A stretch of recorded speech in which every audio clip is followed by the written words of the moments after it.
guys? Yato666 here. Today I want to talk about strategic positioning. People were like watching other dashers and expecting answers and perfect strategies. There's no such thing. You're in a business that grows and evolves and changes every day because people's appetites change every day.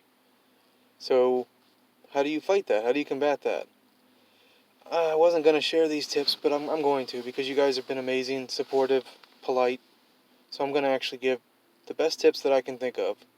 Download Doordash, not the driving app, the ordering app, and always have it, and that'll be the best tool you can have. Tells you where the higher rated restaurants are.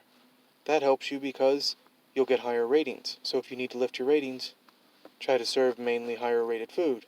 It's just common sense.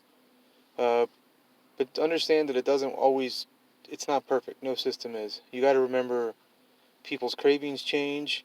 What's on TV is a big one. For me right now, Applebee's and this coffee house, Brio's, are advertising like crazy, and it's working for them.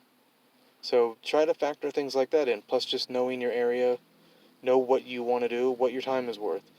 I hope this helps some people, but I wanted to kind of give this thought to people, because I don't really see anyone teaching you a really good strategy, but it's the best way, because not only that, if you know how to use the app, it can teach you what's busy.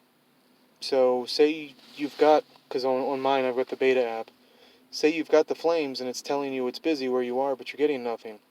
If you look at the actual app that people order food on, you can actually look at it and go, look how long these wait times are here. They must be busy or about to be busy. Just an idea. Let me know if it helps you guys, alright? Peace.